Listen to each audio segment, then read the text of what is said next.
You're all probably unaware that there's a game in Columbus Saturday at noon Eastern time, and we've discussed that we think it's going to be a decent game, so you may want to check it out.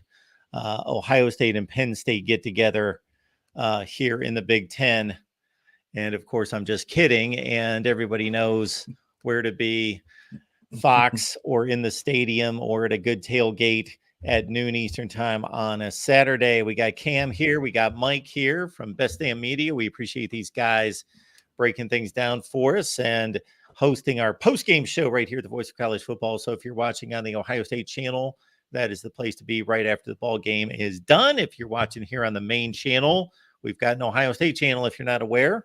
And check out both Mike and Cam after the ball game and check them out in terms of their content that they produce right here on YouTube on Best Damn Media. Guys, how we doing today? Doing great. Thank you for having us.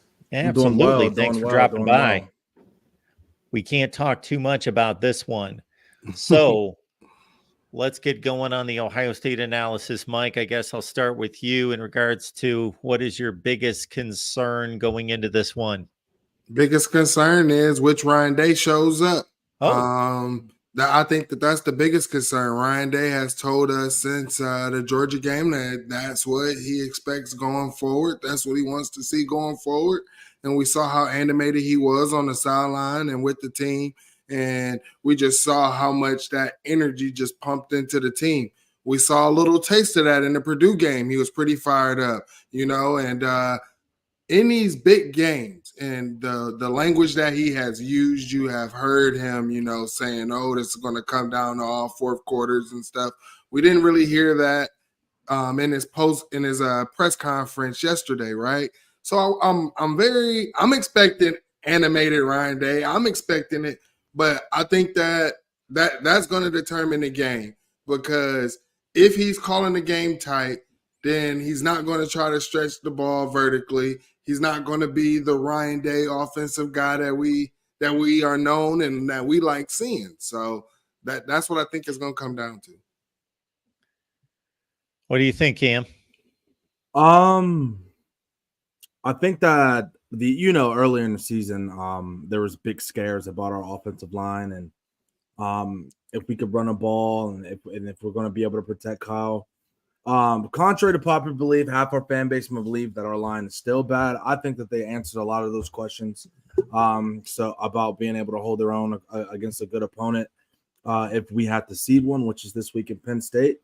But my main concern is knowing that Penn State, they have the 78th ranked passing offense in America, which is not elite by any means. But if we go back to the Notre Dame game, which is the last team that we played with similar talent, what did they do? They isolated our linebackers in space, and they ran like little traps and counters, trying to force them to make decisions and slow play reads and trying to confuse their keys. And Steel Chambers and Tommy Eichenberg have not been playing their best ball the last 3 weeks. So just for me, in my brain and watching ball, I would attack our linebackers. So I want to see if Tommy and Steele are going to show up, because I think that would be the only way that would bail their offense out, because I just don't see them throwing a ball or running a ball on our defense consistently to beat us in Columbus. Comments and questions, folks, we will take them. We appreciate the Super Chat contributions as well. Venmo, PayPal, Cash App, MarkRogersTV. Best Damn Media guys are here. Check out their work on YouTube. It's right here, and they do our post-game show for us, and they do a great job. So check them out after the ball game.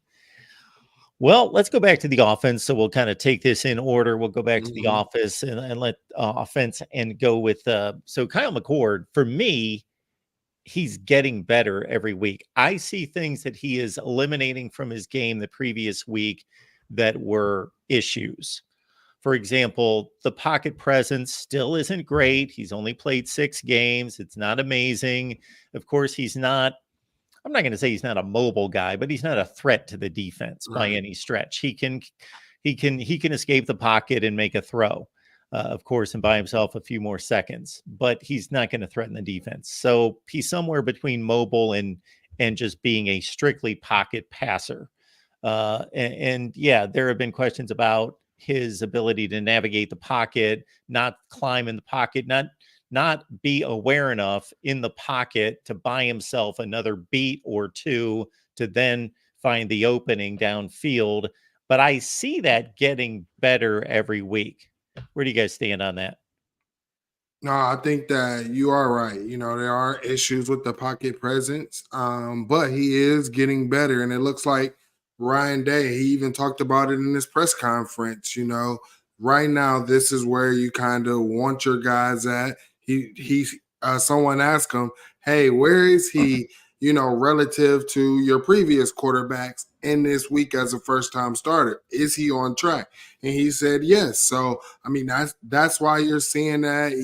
Everybody's talking about Kyle McCord throwing off of his back foot, and Ryan Day watched the film. We know one thing: Ryan Day definitely watched the film on his quarterback, and he even said, you know, when you have to throw off your back foot, it's because you need that maybe one extra second because of the pressure that's coming at you and things like that. So yes, Kyle McCord is getting better. We've continued to see it. And honestly, I think his stats would be a whole lot better and he would have more touchdowns if maybe sometimes the receivers wouldn't drop the ball, right?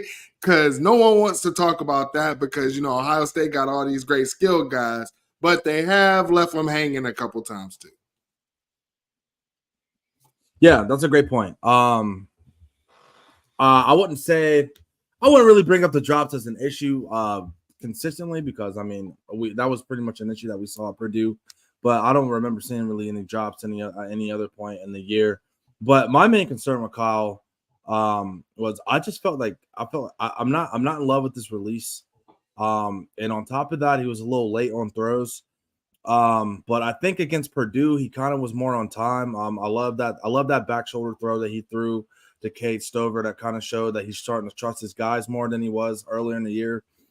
We saw those underthrows against Maryland where it looked like he almost like had to see a guy wide open to make the throw. And they were late. But I mean, we knew that going against Penn State, that the windows are going to be tighter. So we're going to need more timely routes, we're going to need more timely throws, and you're going to have to throw in the smaller windows. And I saw against Purdue that he was willing to do that. So I'm kind of with you, Mark. I think he's been getting better as the weeks go on, and that's pretty much all that we can ask for at this point.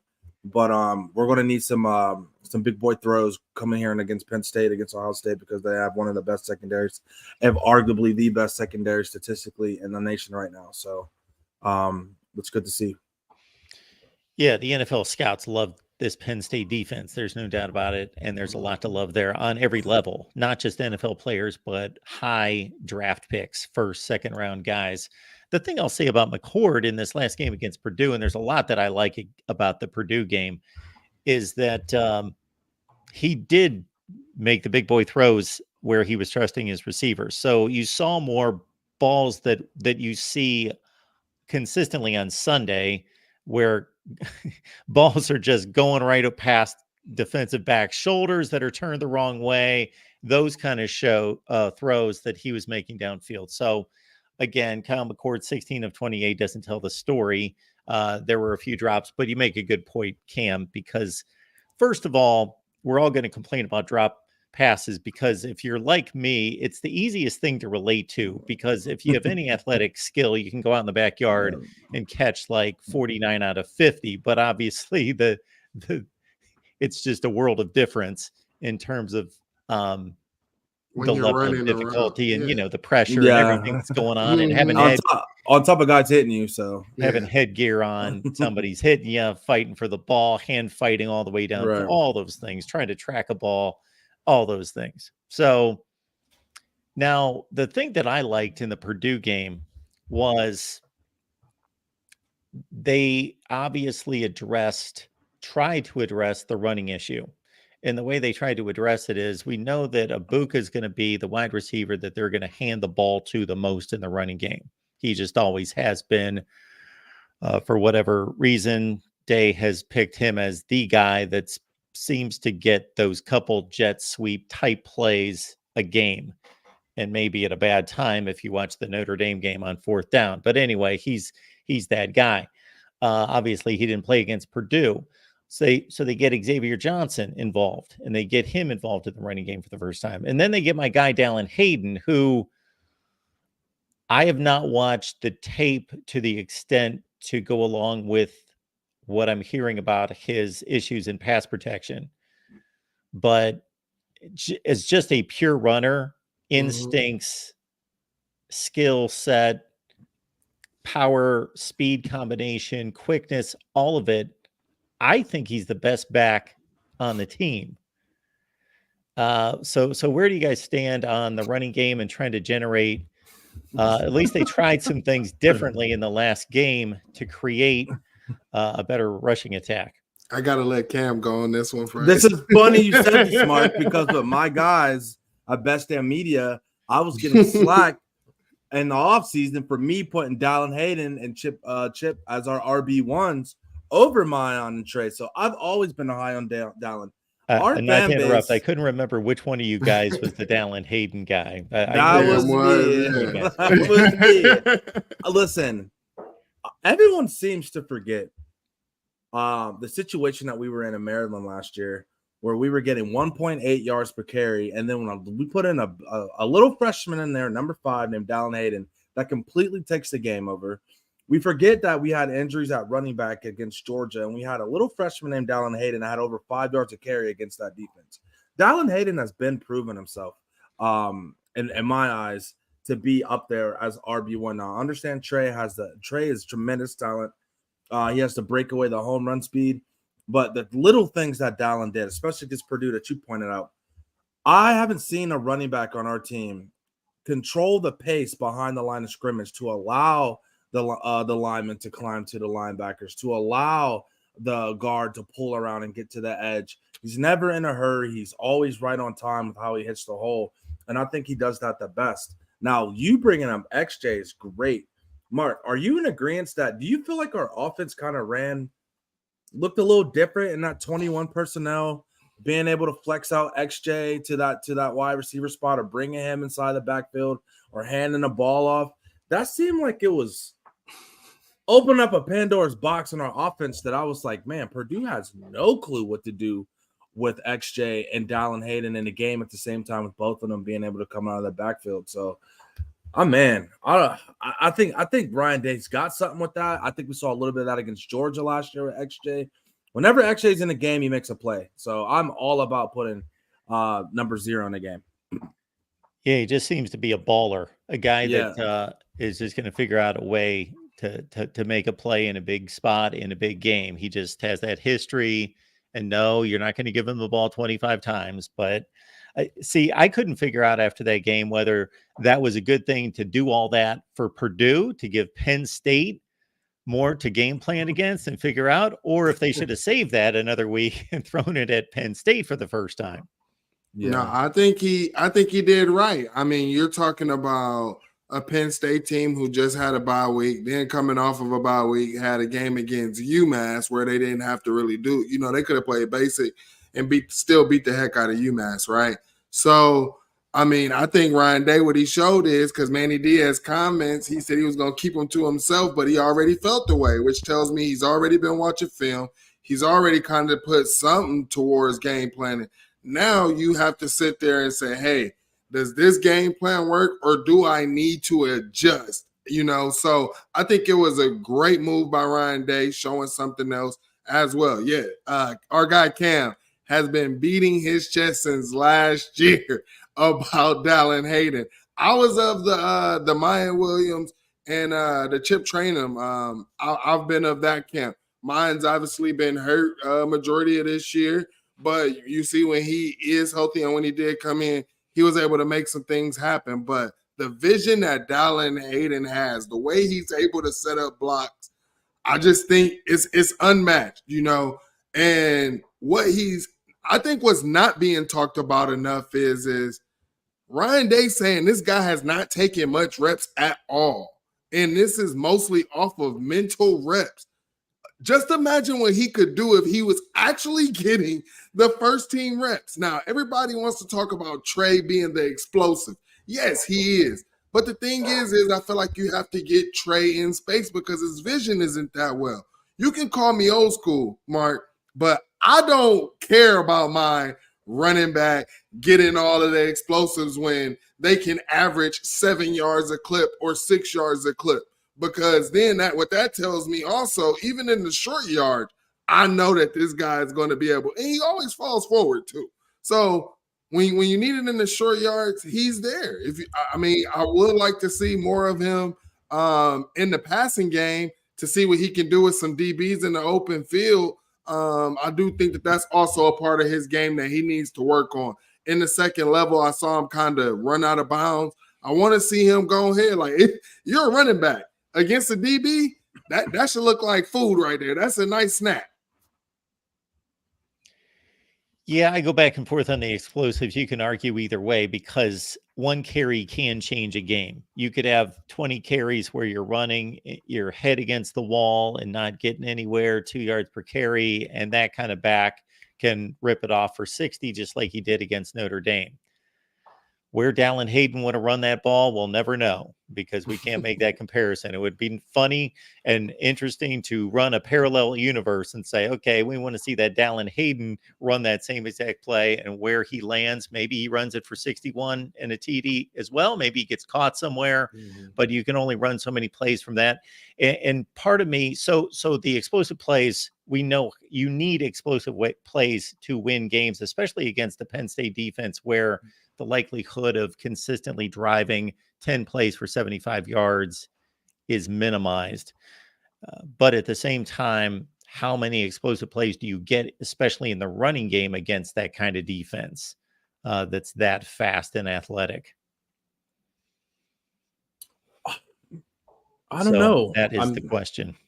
I watched their film, and like here, it's almost like the same thing with the team up north. Like, what can we really take away from the offenses that they played? And who have they played that can really out leverage them in any situation and take advantage of it with the quarterback situation? I mean, the best defensive performance was against Iowa, who is 130th in offense. And then they have 2 games against FCS opponents, and then West Virginia is an okay program. So it's just, I don't know. I just think that their linebacker play against the run. If you watch the Illinois game, Illinois was breaking off a couple runs in between their tackles. I mean, I know they have really, really good edge players, but I mean, what are those interior guys like? I know they're smaller than you would like to see at a program like Penn State. So I think that we should be able to attack in between the tackles, take some pressure off Kyle McCord, and then take our shots on the outside. I mean, they had first-round draft picks last year, and Marv still did what he did. So I think that everyone's under the impression that this is going to be some type of cat and mouse game between James Franklin and Ryan Day. But I think this is going to be more of a Jimmy's and Joe's game than X's and O's. I think it's going to be about whose guys are going to make the most plays when they need them the most versus like scheme and all of that stuff. It's just going to be mano a mano, whose players are stepping up the most. And I think that's going to be the Buckeyes at the end of the day. So, Cam, I just want to make sure that we give Iowa its due. We don't want to shortchange the Iowa offense with their last scintillating performance. They dropped it dead last, 133. So they're at 133. Yeah, you're right. They just beat Whiskey, though. Western Division champions could arrive in Indianapolis 11-1 with the worst offense in America. Yeah, unbelievable. So that's funny. Yeah. Big Ten football right there. Well, in the West, at least. Exactly. And we only have one more year, boys, to savor it. Right. One more year, I thought guys. we saw a Big Ten West team in South Bend last week. Yes, there you go. There you go. Now, Cam, you made the comment out of the gate about the offensive line not necessarily being the issue that everyone thinks it still is. So are you going just off the Purdue rushing effort or more than that? More than that. I mean, I think they've been pretty solid in pass, bro. I mean, we could say that at least a solid half of the sacks have been more so Kyle holding the ball or not climbing the pocket. I mean, I don't want to sit here and bash Kyle, but there's been plenty of times where it's like, hey, if nothing's there, scramble out of the pocket, throw it away, like a routine quarterback play, or the sack, like we saw against Maryland when he has a 12-step drop out of shotgun.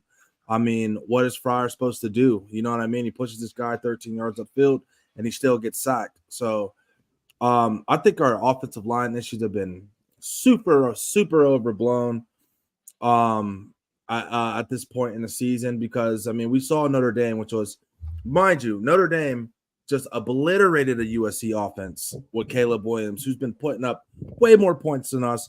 And Kyle, for the most part, against Notre Dame was upright. So I don't know. I feel like against Maryland that they did a little scheme things that were kind of different. We ran a little bit more RPO than we were used to, and I kind of messed up our linemen's keys and what they want to do, especially on a run play. So if the quarterback hands the ball off on RPO when it's a pass read, they're not going to climb. You know what I mean?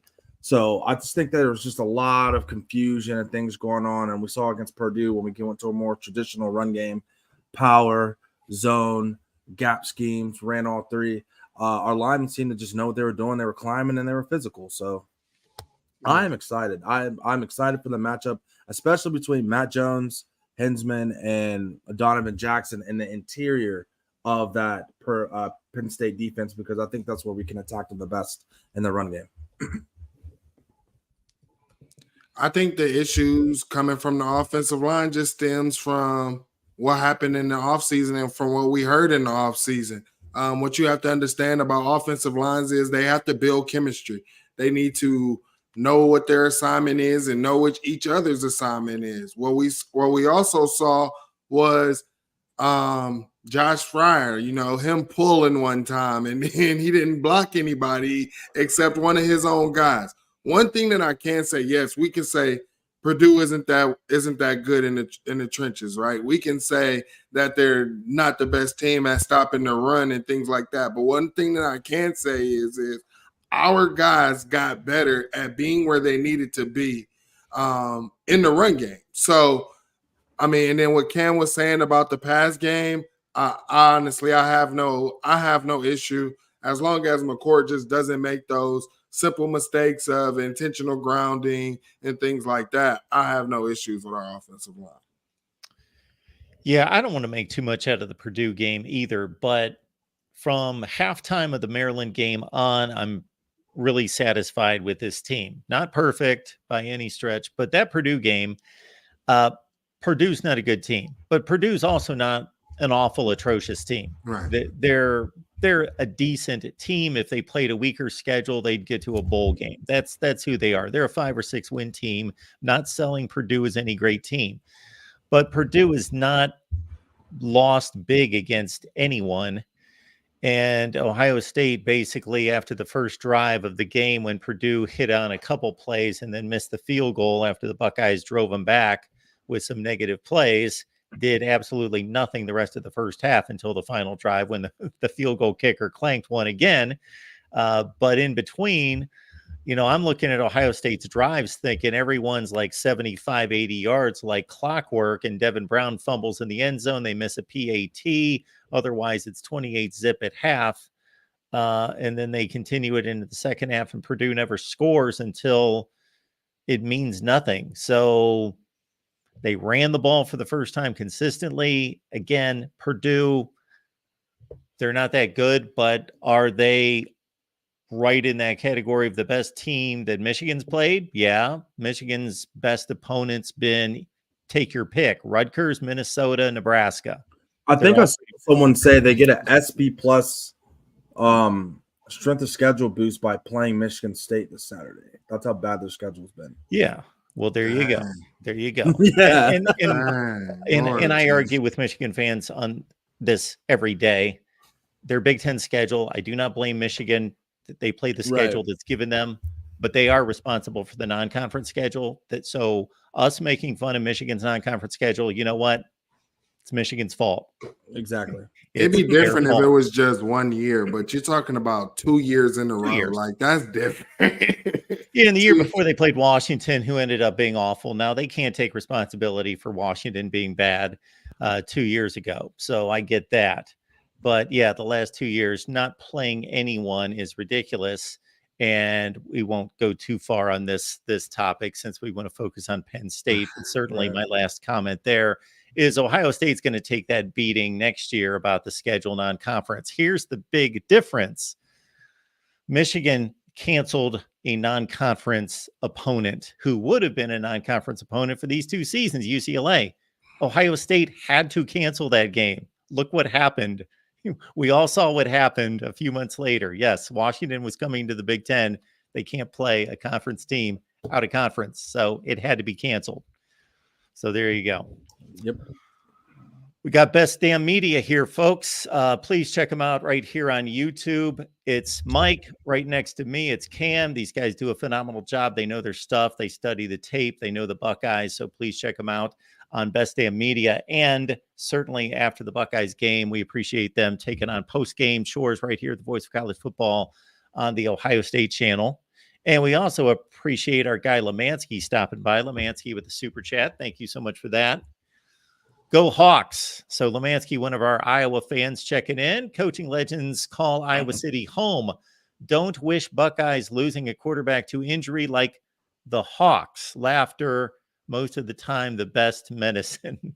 So if I'm interpreting that correctly, yes, Cade McNamara lost for the season. Deacon Hill is the guy. He got it done, though. Deacon Hill got it done on the road. He threw for 37 yards and got it done. Yeah, somebody got it done, but Iowa, once they had a 1-score lead in that game, if it was 3rd and 5 or 3rd and 6, they just ran the ball. They would rather run, punt, and play defense than try to get a first down. Yeah. And I say that I am making fun of in a small sense, but I'm also giving a ton of credit to an exceptional defense and special teams.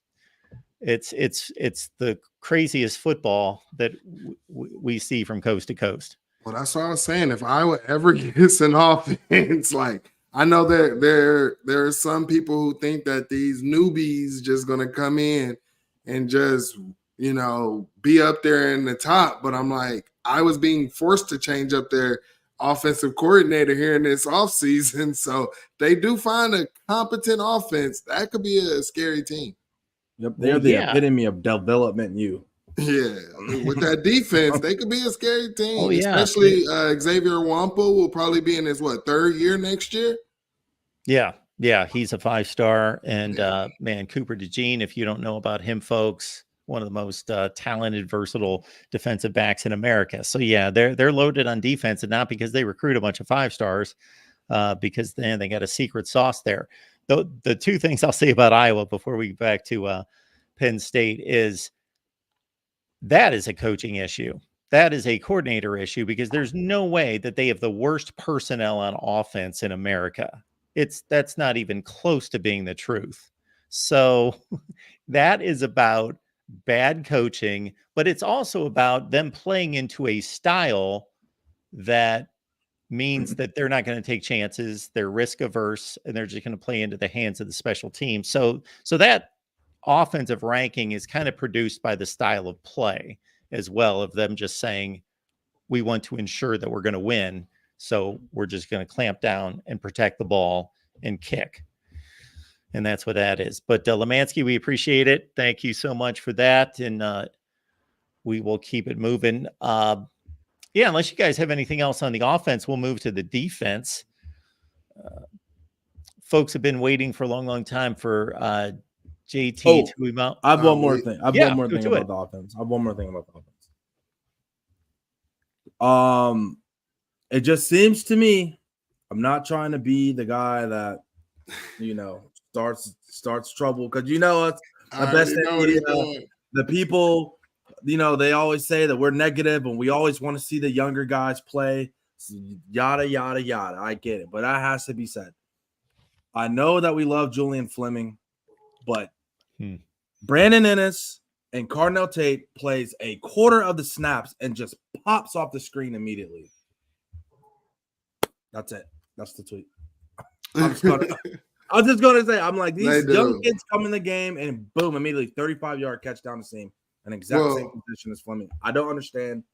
I don't get it. Well, let's break it down for the people, Cam, because I think people don't really understand that last year starting off, Emeka Egbuka was not supposed to be in the slot. He was actually supposed to be the third wide receiver, and it was supposed to be Marv, JSN in the slot, and Emeka Egbuka, right? So, JSN goes down. Now you have to play Emeka in the slot. He probably knows that position better than any of the other guys. I agree. But and here's the thing. You talk about Brandon Ennis and Carnell Tate, but honestly, I think, does XJ play the slot better? Is he able to be more utilized in that position better? Because every time he gets in, right there in the slot, he's always making a play. He always somehow getting open. I wish kind of like Kyle on that one, like he still should have caught it, but I feel like Kyle could have threw it sooner. But I mean, the guy's always out there making plays. I like to call Xavier Johnson Mr. Faithful because he's always making plays.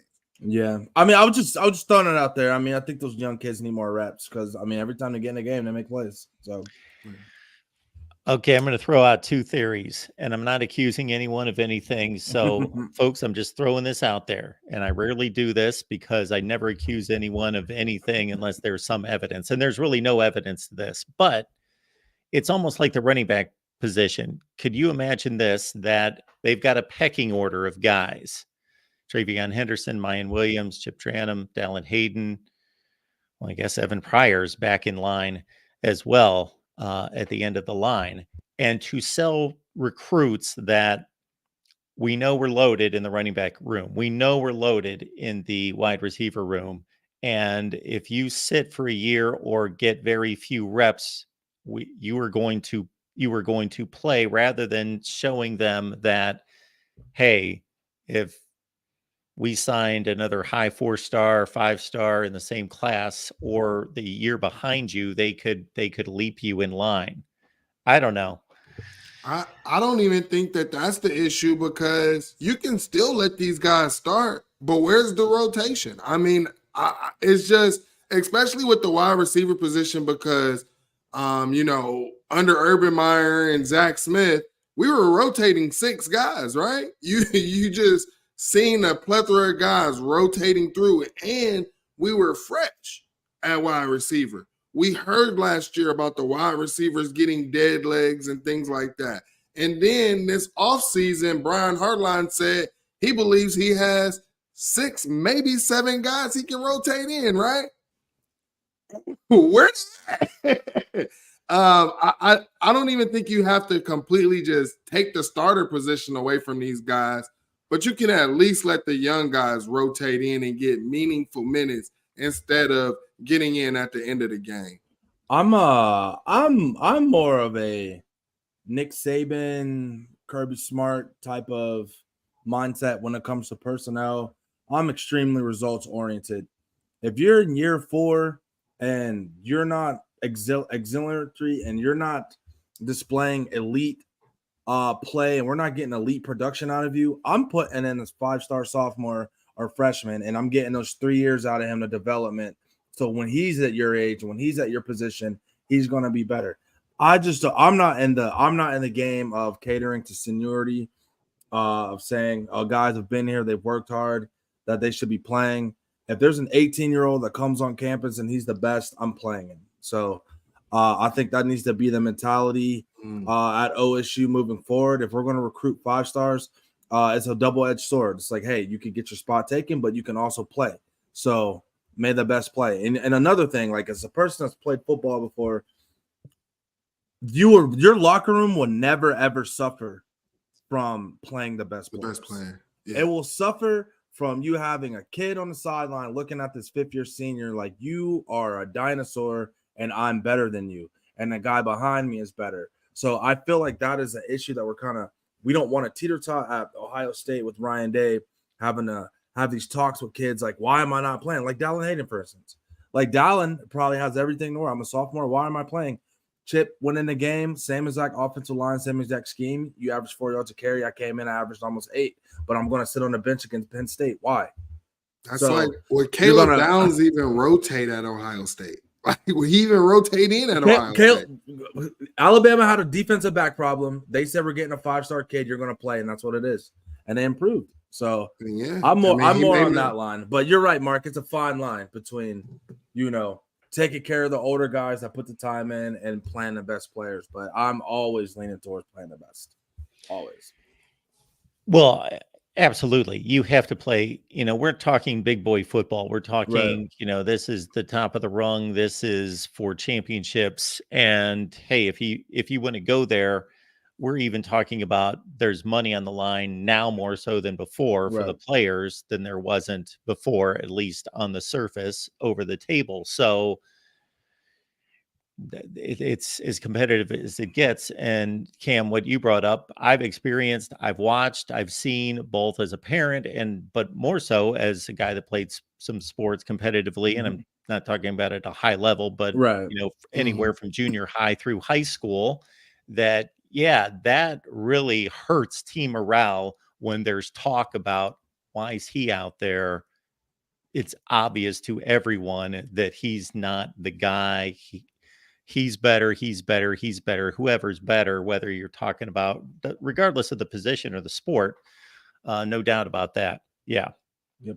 But see, Because at least I hold the captains responsible for that too, because like you said, Mark, like playing back in the day, that's when the captains would go up to the coach and say, "Hey, this guy makes our team better. Why is he not playing?" Coach, you're gonna have to talk to the captains. You're gonna talk to the leadership. That's what leaders do. But back then it was old school. We were taught, don't, say what's on your heart, say what's on your mind, don't hold it in. Now we're kind of taught to hold it in, don't really speak what's on your mind. So that could also be a thing. appreciate you all being here at the Voice of College Football and taking part there in the chat, turning some attention to Penn State. Do you think this narrative surrounding James Franklin's a bit overblown? I do somewhat. I've questioned some things he's done in regards to game management, but he's not necessarily Les Miles or currently Mario Cristobal walking around on the sideline, in my eyes.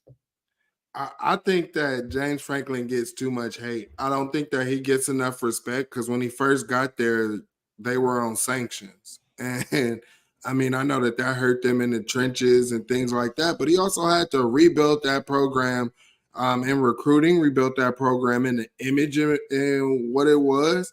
And I think, okay, he's beaten Ohio State once. Okay, I think he's beaten that team up north a couple times, right? And then when you want to talk about when that team up north was down, and then you had when it wasn't Michigan State being the second team right behind Ohio State, who was it? It was Penn State. When you want to talk about recruiting and recruiting rankings in the Big Ten alone, Penn State is normally number 2 under Ohio State. So I don't understand the complaints. Yes, in the big games against Ohio State, there's been issues, but so I heard someone even today, a Penn State fan, said it was all Franklin's fault. I don't think that it's his fault that Sean Clifford threw all of those picks to a defensive end. I don't think that it's his fault that JT Barrett just somehow miraculously just completes pass after pass after pass with no incompletion. Like, I don't think that that's always on James Franklin.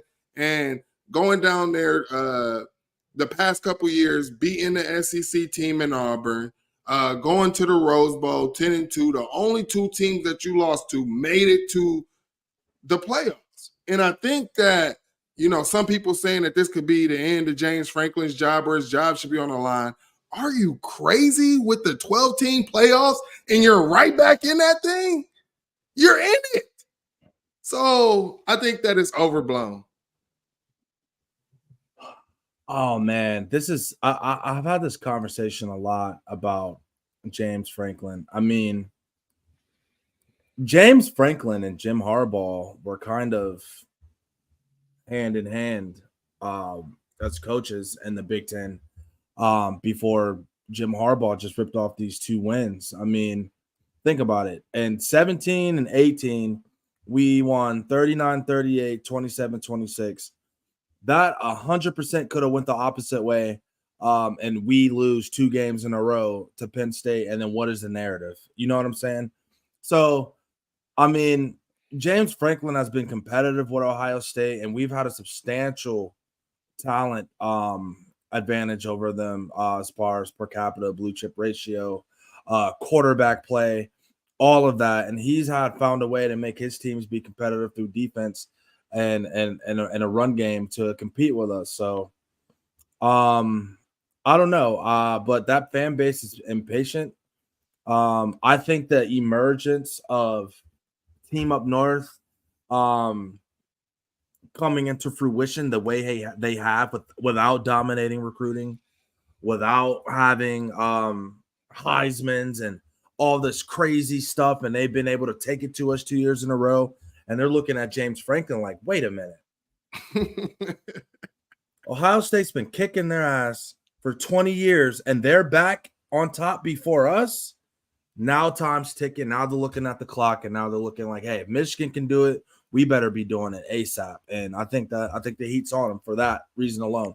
If we would have still been beating Michigan, there would be no chirping about James Franklin. It's 100% the Harbaugh effect on him. So it's Ohio State fault. Basically. Well, I think a few things are working against him in that comparison. One is that Michigan's doing it right now. Right. Like if Jim Harbaugh would have showed up on the scene in 2015 and beaten Ohio State 2 years straight, and then he would have lost the next 5 or 6, that would have been different. But that James Franklin Big Ten championship win over Ohio State, that's 7 years ago now, 2016. And what's going on with Michigan's going on right now. So, but if you look at it, and you alluded to this, Cam, actually Penn State's competed better against Ohio State than Michigan has. Now, Michigan's got these 2 huge wins, and I'm not discounting those. They won the Big Ten championship. They were at the end. So there's something about them. Of course, it's the game, and it also is the last game. So it directly sends you to the Big Ten championship game versus what happens mid-season. But Penn State has competed better against Ohio State than Michigan has over James Franklin's tenure. And he's, I think, 3-4 against Michigan. I'll have to count it up. So up until the last couple of years, he had a slight edge on Michigan before these last 2 losses. So yeah, this 12-team playoff, if nothing changes, if absolutely nothing changes in college football, Penn State will benefit from this 12-team playoff more than any team in the country. Absolutely. I agree. Yep. All right. Mike 3883, thank you for the contribution. We appreciate you. Hayden, Tate, and Johnson have a chance to shine and throw stuff at Penn State that they never could have prepared for. If I was a recruit and saw them dominate, I'd want to go there. Well, there's going to be a lot of recruits at this game, man. Whole lot. To be honest, it kind of has me nervous because the last couple times we've had recruits at these games, man, it hasn't really gone in our favor. I can just remember, them running on our field talking about came in your trap, take over your trap. So I'm hoping that we don't have that type of showing. And that's why I said this Ryan Day needs to come out and be loose. Show these recruits that you are fired up on the sidelines. Show these recruits that you're not uptight when it comes to the big games. Show these recruits actually what Ohio State football is all about. Let it all loose, man. Don't hold nothing back. But yes, honestly, if this offense can get back to the Ryan Day offense that it was and is, yes, you would love to join Ohio State.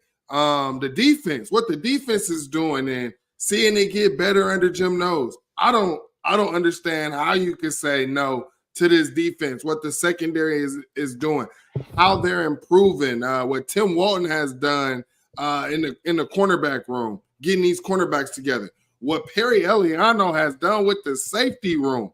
Oh my goodness. Like, I don't understand how defensive recruits are committed right now.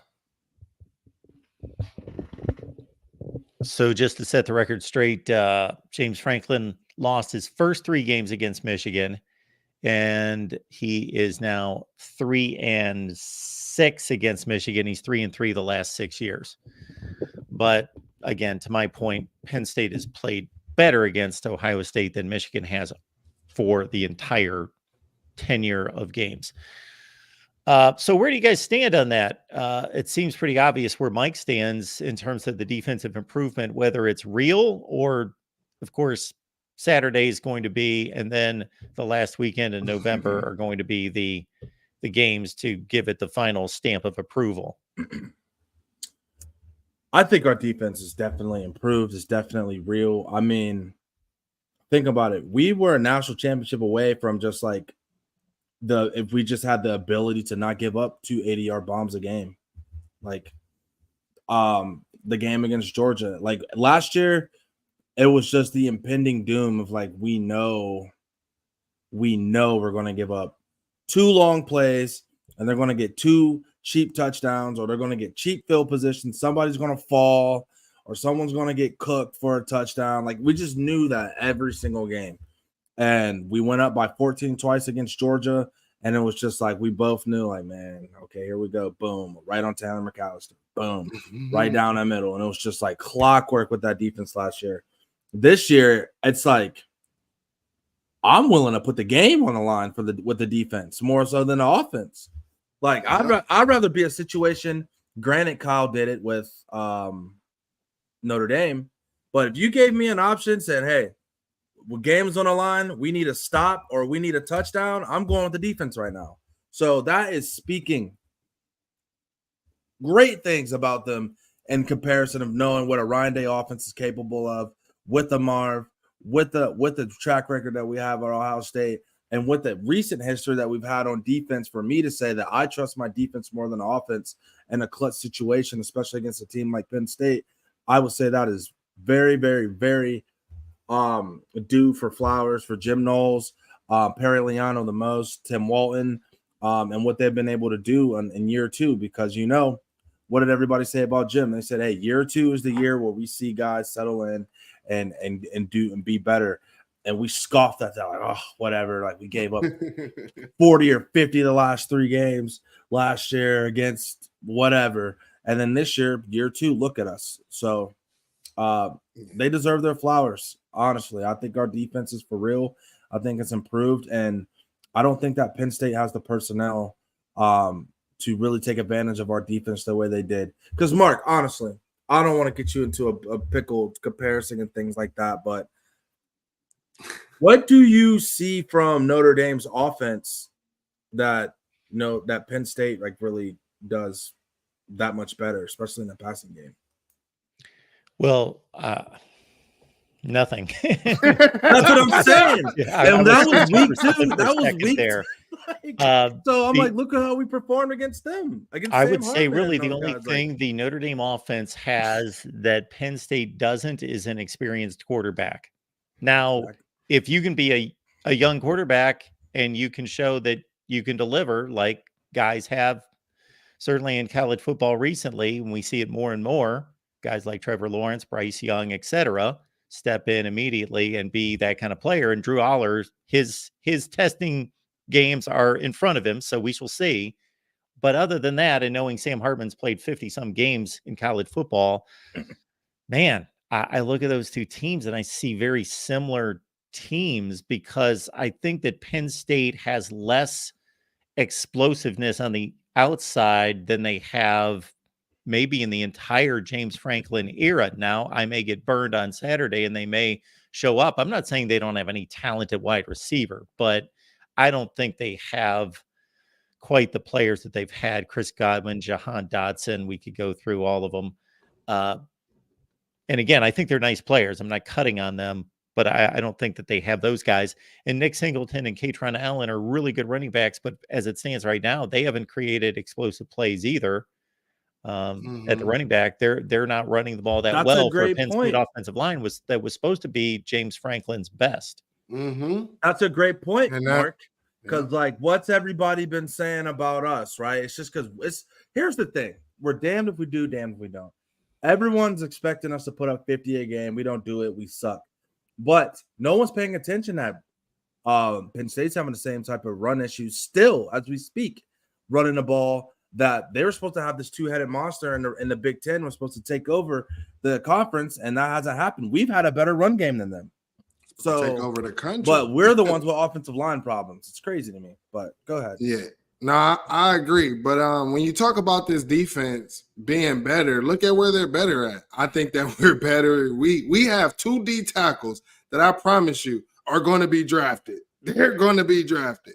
Talking about the cornerback position, you know, I think Iggy being there is a huge upgrade. You talk about Denzel Burke and what he has done has been a huge upgrade. You talk about the way our DBs are playing the ball when the ball is in the air. I felt like they were way too aggressive. You can go back and find on film, it was like Denzel Burke jumped in the air with his hands up, but not going for the ball and just allowing the guy to just catch the ball and not fight through.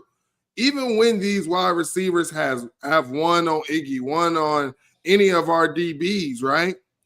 They've been right there. They're not giving up the big plays. So this is going to force Drew Aller is going to have to be at his best. He's going to have to throw in them tight windows as a young quarterback on the road. And honestly, man, you just can't tell me, like, I think Jim Knowles could play his defensive style, engage 8 all game, and this personnel right here will be way better than what we had last year to run that. Yeah, it'll be possibly key a few plays downfield how these back judges call the Davison Igbignosin plays with whoever he's covering, because man, does he love to grab and hold on. He's a physical guy. Honestly, Mark, I'd like that. Our guys last year was getting burnt. They couldn't even grab nobody. So I'd prefer the penalty over just giving up the touchdown right away. No doubt. No doubt. Really good stuff with Mike and Cam from Best Damn Media, folks. Get on over there to Best Damn Media. It's right here on YouTube. Check out what they've got working this week. Is there anything in particular you guys have posted that you want people to know about? Well, before we get out of here, Mark, we got to talk about JTT. What is JTT going to do this in this game? I mean, you talking about a Penn State? I don't know what it is about Larry Johnson's room against Penn State.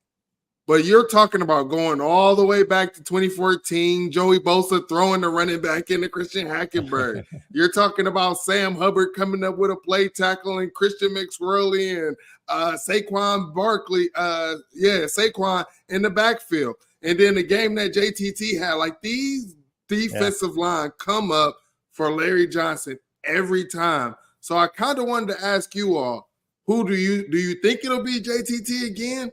Or do you see someone else emerging in this game? Well, I got to say that I was going to mention that I'm just hoping somebody, gives JTT one in the ribs just to remind him, this is the week. You remember this last year, right? Because that was one of the most remarkable performances on defense I've ever seen. Yeah. I don't want to divert from your question here, but is Tyleik Williams playing as well as I think he is? He's been Tyleik Williams and Mike Hall Jr. are going to be the key pieces to us winning this football game, because Penn State's interior offensive lineman is not the best I've ever seen. So I think that Tyleik has a big game. He comes up huge with that interior pressure, and him and Mike Hall Jr. Mixing in Ty Hamilton, mixing in Hero Canoe. I think that we need to rotate those middle guys frequently during this game and to put pressure on that interior offensive line of Penn State, because for what I've seen on film, I don't think they got the horses for us in that position group. For our 0 tech to 1 tech to 3 tech to 2 tech. There it is. Yeah. I think of JTT and Jack Sawyer every time these big games come around, just because that's the reason they were signed, is let's be breathing on that quarterback's neck every play. That's why you were signed.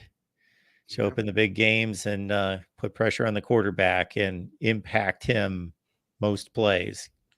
Get close. You don't have to make 4 sacks, but get in his face, bat balls in the air, change throwing lanes, make him throw it away.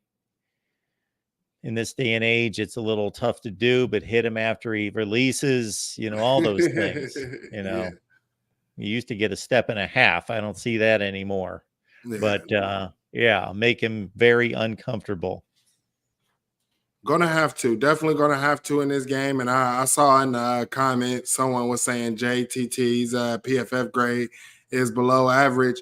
I think everybody's like looking for these numbers, like these sack numbers and stuff, but not actually watching the games where these guys are getting the ball out quick. But you saw when Purdue tried to hold the ball for a little bit of time, like those guys were getting back there, right? Also, he's commanding probably more attention this year than he did last year as well. So that's also something to be watching out for. But I think what's not being talked about is how great he's been in the run game and what he has done to affect the run game in and game out. Because he might not be the best pass rusher that everybody wants him to be, or thinking that, he was going to be the next Chase Young or Joey Bosa or something like that. But what he's doing in the run game, I think, is amazing. Brian is making a comment here on the screen that Ohio State's rush offense is not even top 70. Yeah, we talked about that earlier. Like I said, the O-line, I think that they're just now starting to gel, understand their assignments and what they're supposed to do. I'm glad that the defense has been holding it down, but I think at any point this season, you could just see the offense take a step, right? I mean, I've seen it do that, like look flat in the Michigan State game in 2015, then all of a sudden go crazy in the next few games, right? So you never know. And really, once this offensive line gets that running game and they get that continuity down, what Ryan Day likes to cook out of that play action pass and those tight ends start getting open, I mean, honestly, you might see a little G. Scott in this game as well. If that run game's able to get open in that play action pass, you might see some G. Scott because they're going to be worried and focused on Cade Stover, which I think can open up G. Scott. Brian also says here that Joel Klatt says that out of all the teams that he's seen and announced, Michigan is by far the best. Well, I got great respect for Joel Klatt. I truly do. I think he does a great job. However, when I hear these announcers make predictions, they don't seem to be any better than anybody else's. So I wouldn't necessarily go with Joel Klatt or anybody else. They're not predicting games necessarily. But Michigan's looked the best. They have been the most complete team against their competition. There's no doubt about that. They are the only team that I can think of in America that has not struggled in a game, but they haven't played anyone. Well, before we get out, I just wanted back to his question about our run game being 70th. I implore you to go back and look at a certain team last year that was going through similar things that we are this year, in the Georgia Bulldogs, who couldn't run on anyone for the first half of the season. And then they made a couple personnel changes, a couple scheme changes, and then they won a national championship. So anything's possible. Yep. They couldn't run on Mizzou. So when the offensive line gets to and they didn't even make a bowl game. Yeah. So we'll see, man. Well, if what I said in the offseason comes true, then it's that I didn't think that Ohio State was barely one of the 10 best teams in America when the season started, but I was projecting toward the future and a defense that would get better and better under Jim Knowles' scheme, and a quarterback in Kyle McCord who would get better by the week and all of that, and eventually that they would win the national championship. We'll see if I'm correct, but I was making a whole lot of projection toward the future and improvement by the week, but I did not say that this was the best team week one. I don't know that they're the best team right now, but I think it's a gamble. I think I watched that episode that Klatt said, about that team up north was the best team by far that he's watched. And I think that was coming off of the Maryland game. And he basically was, not impressed with our offensive line and what they did in that game. But he's calling this Penn State game. And if Ohio State comes out with this win, you'll end up seeing him saying, what changed with Ohio State is the offensive line getting things together in the run game. That's what you're going to hear him end up saying. If this team loses, it might be because of the offensive line getting off schedule. Josh Simmons, we know he's at least due for one holding call a game or one penalty, right? So, I mean, the O-line has been getting better week to week. It's just Joe Klatt was going off of the Maryland game because he's been saying, the O-line has been struggling. And then when he saw it in the Maryland game, he was just like, okay, this isn't it. But I don't think that he realized that it might have been a little change in philosophy that they were trying a little RP up. Mark, can I ask you a question? Why does it seem like we're the only team that's not allowed to win late and come on late and be a second half team? Why is it when Michigan does it, they have so much depth? We saw the Rutgers game where they looked like trash that first half against that team, right?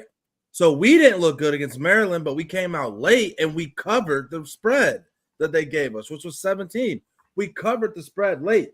But the narrative with us is, our offense is terrible. We don't look good.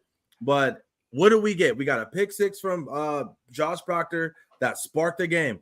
What happened against Rutgers? What sparked Michigan to start pulling away from Rutgers? Central got a pick on a screen that took it back for 6, and that sent them into the fourth quarter, wheeling and dealing. Why can't we get that same narrative? Yeah. That's why I don't listen to these people. We have been stamped to be, if we don't score 50 a game, we're terrible because we don't have the identity anymore of being a defensive fourth quarter team. But I'm telling you folks this year, that is changing now. We have a team that is going to be together on the fourth quarter. We got 2 deep on all positions that can play, including DB, and we have a run game. I mean, not a run game, and we have a defensive coordinator and a culture amongst us that's not going to bend or not going to break when the time needs it because we've already been tested against Notre Dame. I've already seen several mindset changes in this team that is different from the years past. So you got to keep in mind, these people have been watching Ryan Day for years, and CJ Stroud and Justin Fields and the Dwayne Haskins of us putting up 80 points a game and giving up 40. So anytime that we look like Michigan, they say we're trash, which is crazy to me. But well, my quick answer to that would be that Ohio State, regardless of a team here and there popping up in the Big Ten to steal a championship, has been the team, the favorite forever. For 20 years, basically, this program's gone 11-1 almost every year. So when the standard's that high, anything is going to fall short of that expectation, and people just have an extremely high standard of what that should look like. Michigan, from 2006, 7 to 2 years ago, 3 years ago, 4 years, Harbaugh obviously upgraded the team to where they were going 9-3, 10-2, but still they were not an elite team. It's only been here the last couple of years. So they've looked better than they've looked in forever. And they win a certain way, and Ohio State wins a certain way and has won a certain way under Ryan Day in particular with high-flying offense. So when people don't see that, then they think that there's something wrong. Correct. Here's the thing. Ryan Day already told you all. It's Ohio against the world. And it's always going to be Ohio against the world.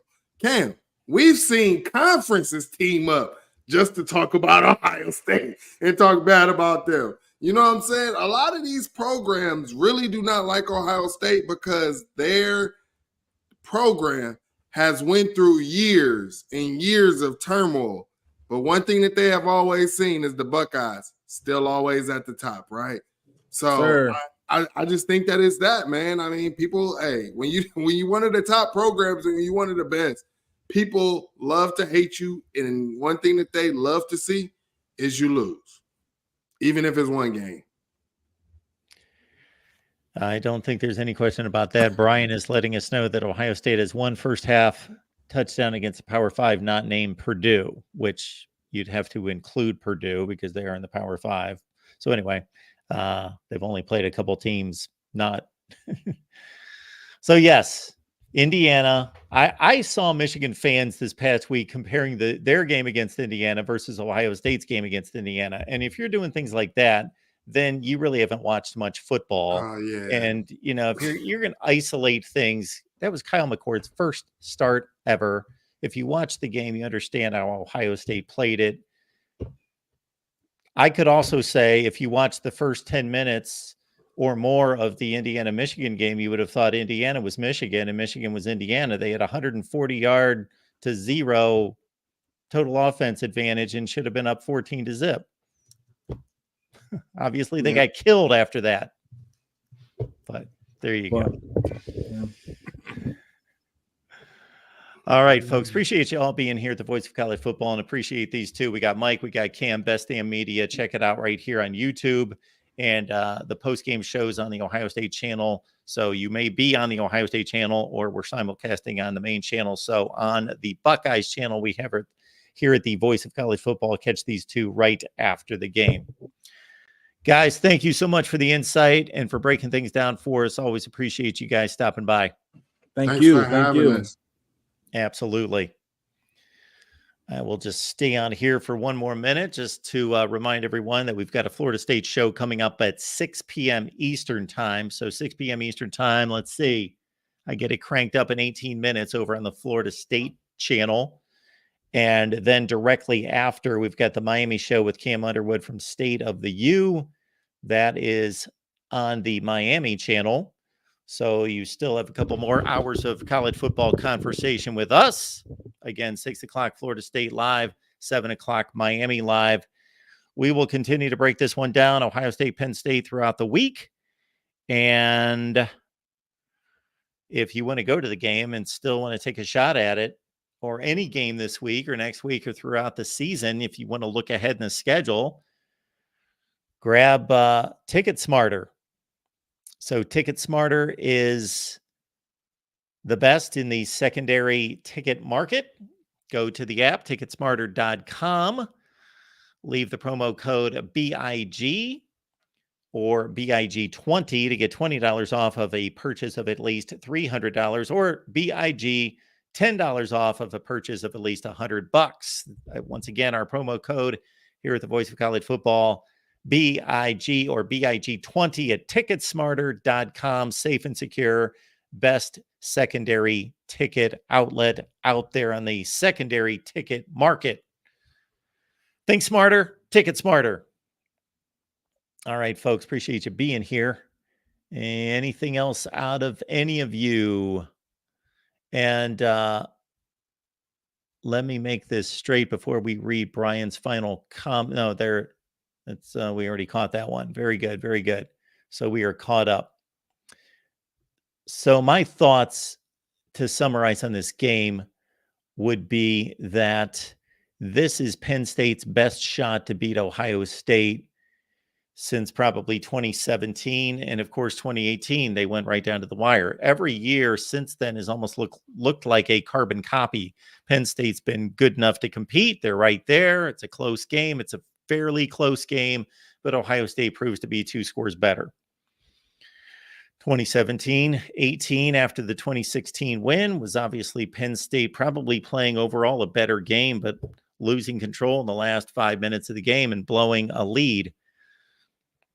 This Penn State team is much better prepared on defense to deal with Ohio State, and Ohio State does not quite have the explosiveness that it's had in the past. If you add everything up, Penn State is just flat out more equipped to deal with Ohio State than they have been in years coming into this game. That doesn't mean I'm picking Penn State to win.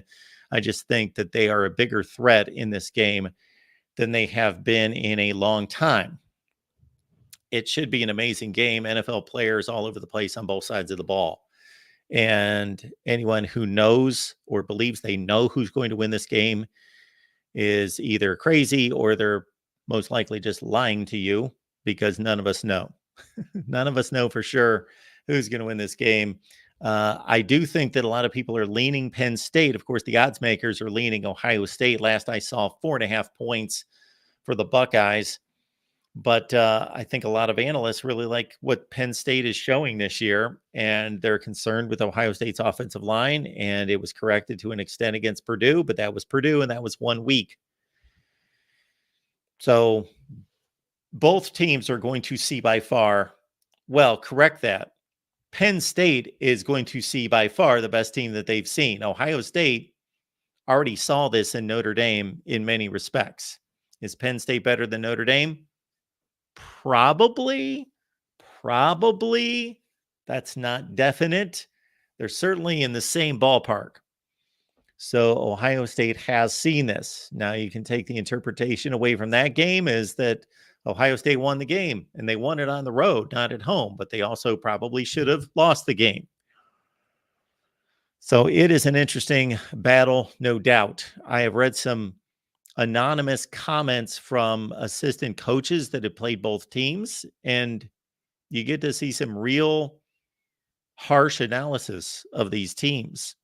And even professional coaches and assistant coaches that are paid to scout these teams and actually did scout the teams and play these teams still differ about certain things. Like there were certain, if you go on The Athletic, certain coaches, and again, anonymous coaches, but that had to prepare for these two teams. One will tell you that Ohio State's defensive backfield is average, that they were surprised. They thought they were average. Another coach thinks they're greatly improved, really good. So there you have it.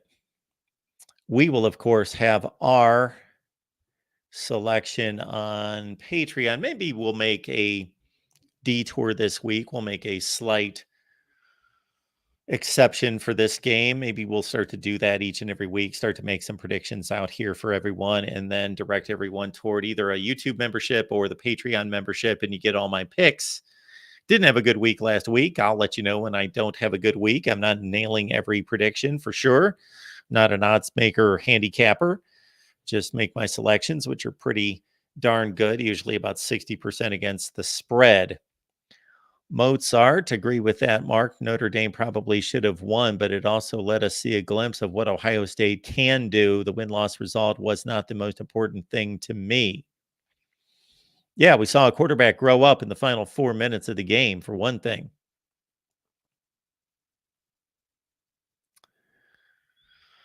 All right, folks, it's always good to see all of you. Keep it locked in here at the Voice of College Football. Check out our bottom 10. I think you'll be amused. I think would love to get your comments and feedbacks on that. So I posted a video on the bottom 10. Check that out. Also, an Alabama-Tennessee preview just posted today as well. Check that out. Florida State Live is coming up in just a few minutes over on the Florida State channel.